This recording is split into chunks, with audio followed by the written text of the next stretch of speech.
I love that we're using technology rather than making excuses. You know, we all wish we could have an assembly and have the band play and the choir sing and maybe invite a few veterans in to honor in person. That's the ideal. But you know what? 2020's not been ideal really anywhere, this unprecedented year. But I love that we're able to use technology and say, you know what? A global pandemic is not an excuse to not honor our veterans. And like you said, to at least have a conversation. There's nothing I can say to these students in a few minutes, to the adults who might watch it later, in 15 minutes that can change their life. There's nothing I can say that can do justice to bring honor to our service members in 15 minutes. However, we're having conversations. We're asking questions. I hope it's leading to more conversations and more questions. And that's where we start to see the change. We wish we could meet face to face. But you know what? We've got a lot of technology at our fingertips. We can FaceTime, we can chat, we can text, we can hang out virtually. There's still ways to connect with our veterans. It's great to say thank you for your service when you run into a guy in uniform at the airport. Do that, that's great. You're probably not running into a guy in uniform at the airport right now because you're probably not going anywhere. In which case you're gonna have to put in a little more effort to find a veteran, to thank a veteran, and I hope to connect with a veteran. I feel like the last 2 years I've had a chance to walk in my husband's boots. You know, I knew the military from the family side, the wife side, the spouse, home with the kids side. And then after he passed away and I started attending ceremonies or I started getting asked to speak about patriotism and service, the day I was sworn in the Pentagon to be the civilian aide, I will never forget, because I raised my hand to the square and I took an oath to serve and defend the Constitution of the United States, just like my husband had, where I had always known my great place in America was supporting him in his service, and it was our combined service.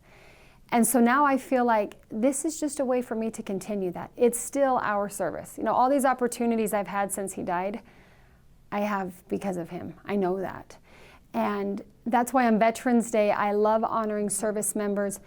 Yes, we need to pay special attention to those who have passed away and given that ultimate sacrifice. I don't mean to take away from that.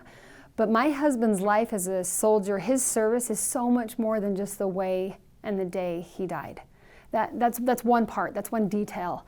But he served for 15 years. He enlisted and then he commissioned and he led and he mentored and he was led and was mentored.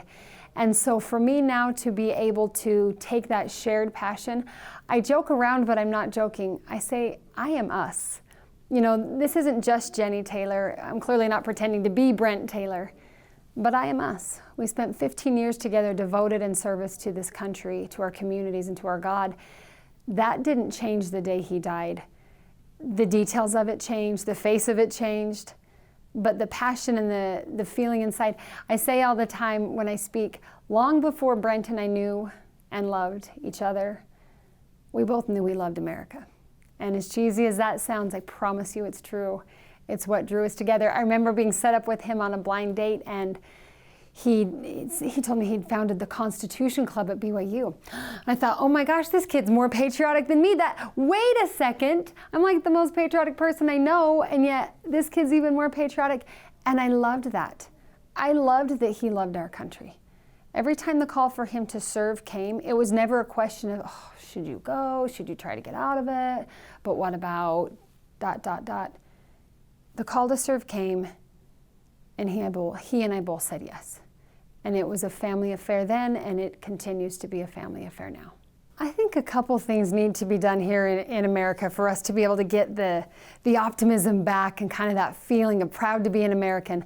I think the first thing we need to do is recognize that patriotism is not political.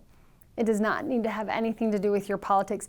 You and I can disagree on social issues and financial plans and all kinds of things and still both love this country. I think another thing we need to do is focus on what unites us. We have so much more that unites us than divides us, but we can't focus on that if we don't even acknowledge that. So sometimes we have to scrape away some of the details and realize that at the end of the day, you probably love your family and I love my family, and you want your community to be a good, beautiful, safe place to live, and I want my community to be a good, safe place to live in, and et cetera. And if we look at those basics and stop getting caught up in the details, then we can realize as human beings, we really have a lot that binds us.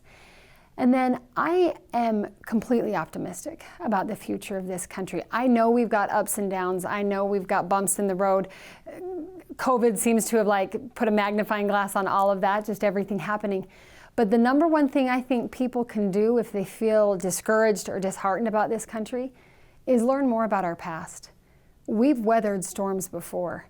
We've progressed from where we've been. I know a lot of people learn different things about American history that they maybe feel ashamed of, or it takes away their faith in our nation, and how could that have been a certain policy or a certain way of life. I say, isn't it amazing that we're getting better? Isn't it amazing that we're still learning? You know, in our founding documents, we talk about a more perfect union. We never said we're a perfect union. We're not done. We're never done. But I hope today we're a little more perfect than we were yesterday.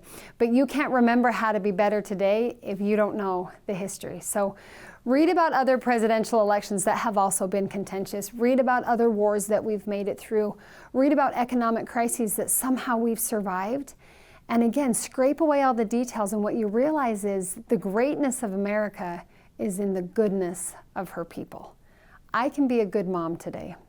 I can be a good neighbor. I can try to be a good friend. I can try to be nice to the stranger at the grocery store. That's where it starts.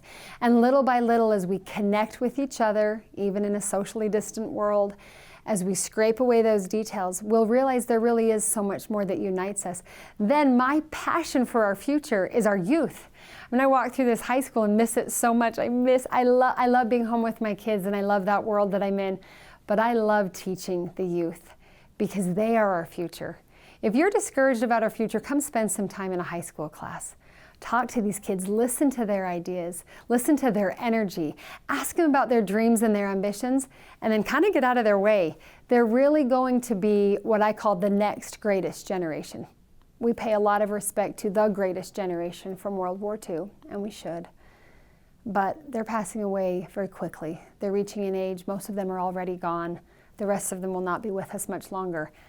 I, for one, can't let the greatness of America go with that generation. So I feel like as parents, grandparents, adults, teachers, role models, mentors, it's our job to make sure this next greatest generation knows what America's all about. This way of life, hope, opportunity, not just for themselves, not in a selfish, arrogant way, but in a beautiful way that builds community. And back to my original thought on patriotism, I can be proud to be an American without being arrogant about my citizenship. I can be proud of those who have died for me without taking that for granted. So when I say I love this country, I love her progress. I love that each generation gets better, more understanding, more loving, more just. And we still have a long way to go. Isn't it great we live in a country that lets us improve, that we as a people can decide the path forward? So I love this country. I'm grateful to be here, to be an American citizen. I don't say that with any arrogance, but great humility, that we have this great opportunity to life, liberty, and the pursuit of happiness.